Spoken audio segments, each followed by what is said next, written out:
Você é justo? Perguntar de novo, né? Você é justo?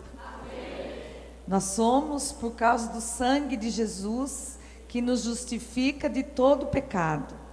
E não tenha medo, meu irmão, de responder se você é justo, porque essa justiça não é com a nossa mão, essa justiça é por causa do sangue de Jesus.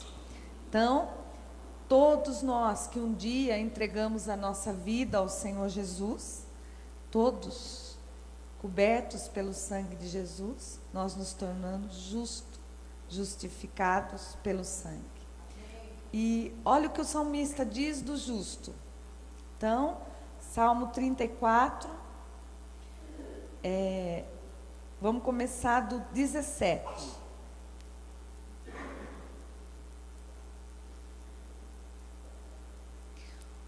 Trinta e quatro, 17.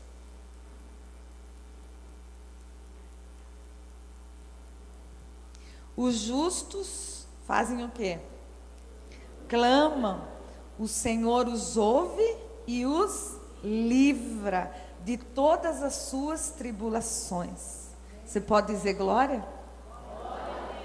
O justo clama ao Senhor e Ele livra de todas as suas tribulações. O Senhor está perto dos que têm coração quebrantado e salva o espírito abatido.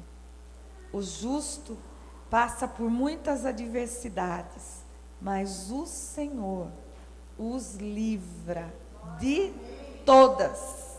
Amém? E muitas vezes a gente fica muito preocupado com o que possa nos acontecer. E no 20 ele fala, Ele protege todos os seus ossos, nenhum deles será quebrado. A desgraça matará os ímpios, os que odeiam os justos serão condenados. Então, há essa palavra profética do salmista. Este salmo é uma experiência linda de Davi, que ele tem com o Senhor, né? E quando ele escreve esse salmo, ele estava fugindo da presença de um rei, porque ele primeiro estava fugindo de Absalão. De Absalão não, de Saul. Ele estava fugindo de Saul. E aqui ele entra num local e tinha um rei chamado Abimeleque.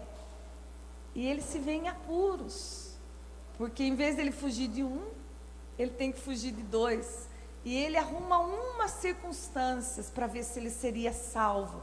Ele começa a fingir que ele está louco, começa a babar, se bater. E Abimeleque fala assim, não me bastam os loucos daqui da nossa terra, precisa vir mais algum louco para cá. E ele tem essa experiência e fala assim, que os olhos do Senhor passeiam por toda a terra, procurando quem? Isso, os olhos do Senhor passeiam por toda a terra, procurando o justo. O Senhor tem te procurado. O Senhor tem te procurado. E isso é verdade. Aqui, ó, se você olhar no verso aqui um pouquinho de cima, de onde eu li, vai dizer isso, que os olhos do Senhor, eles passeiam por toda a terra, eles voltam-se para o justo. No 15, ó, os olhos do Senhor voltam-se para os justos e os seus ouvidos estão atentos ao seu grito de socorro. Amém? Então, muitas vezes a gente fica tão preocupado que fala assim, eu tenho que buscar Deus, hoje eu não consegui orar, eu não consegui ler a Bíblia. E muito crente leva esse peso. Mas, irmãos, desde o dia que você entregou sua vida para Jesus, o Espírito de Jesus mora em você.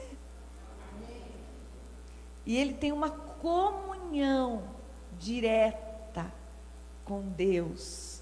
Então, se você pode se ver tão preocupado, E querendo procurar Deus, é o inverso. O Senhor passeia por toda a terra, procurando o justo, para abençoar, para livrar. Os olhos do Senhor, eles estão atentos sobre a nossa vida. Não é maravilhoso saber disso? E o salmista descobre isso numa situação difícil. E ele não deixa isento. O justo vai passar por muitas aflições, mas o Senhor vai livrar ele de todas as aflições. Então Davi provou na sua carne que mesmo sendo justo foi perseguido, e ele usou recursos humanos de Davi e não deram certo, mas precisou da justiça de Deus para justificar a vida dele. Então pode ser que você esteja assim, querendo fazer com a sua força, com a sua coragem, porque aqui está cheio de homens e mulheres corajosos, mas o Senhor está procurando você para livrar você das suas aflições e te justificar. Amém? E não é diferente, meu irmão, com Paulo. E nós vamos lá no capítulo 9 de Atos, né, que tem o chamado de Paulo, que nós muitas vezes temos uma impressão que esses homens da Bíblia, homens chamados por Deus, eles tiveram assim uma força maior do que a nossa. Mas eu vou dizer que não. Eles também passaram por muitas aflições, muitas. E nós vamos ver um pouquinho da vida de Paulo, o que ele enfrentou, né? Então, Atos dos Apóstolos, no capítulo 9.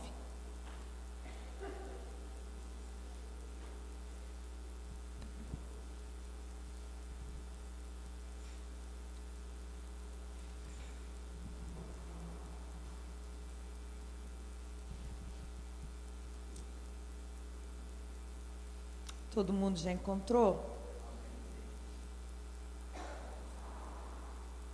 Enquanto isso, Saulo ainda respirava ameaças de morte contra os discípulos do Senhor. Dirigiu-se ao sumo sacerdote, pediu-lhe cartas para as sinagogas de Damasco, de maneira que, caso encontrasse ali homens ou mulheres que pertencessem ao caminho, pudessem levá-los preso para Jerusalém. Em sua viagem, quando se aproximava de Damasco, de repente brilhou ao seu redor uma luz vinda do céu. Ele caiu por terra e ouviu uma voz que lhe dizia: Saulo, Saulo, por que você me persegue? Saulo perguntou: Quem és tu, Senhor? Ele respondeu: Eu sou Jesus, a quem você persegue. Levante-se, entre na cidade, alguém lhe dirá o que você deve fazer. Os homens que viajavam com Saulo pararam emudecido, ouviam a voz, mas não viam ninguém. Saulo levantou-se do chão e, abrindo os olhos, não conseguia ver nada. E os homens o levaram pela mão até Damasco. Por 3 dias ele esteve cego, não comeu nem bebeu. Em Damasco havia um discípulo chamado Ananias. O Senhor o chamou numa visão: Ananias. Eis-me aqui, Senhor, respondeu ele. O Senhor lhe disse: Vá à casa de Judas, na rua chamada direita, e pergunte por um homem de Tarso chamado Saulo. Ele está orando.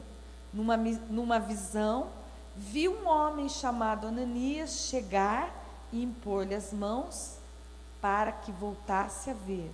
Respondeu Ananias: Senhor, eu tenho ouvido muita coisa a respeito desse homem e de todo o mal que ele tem feito aos teus santos em Jerusalém.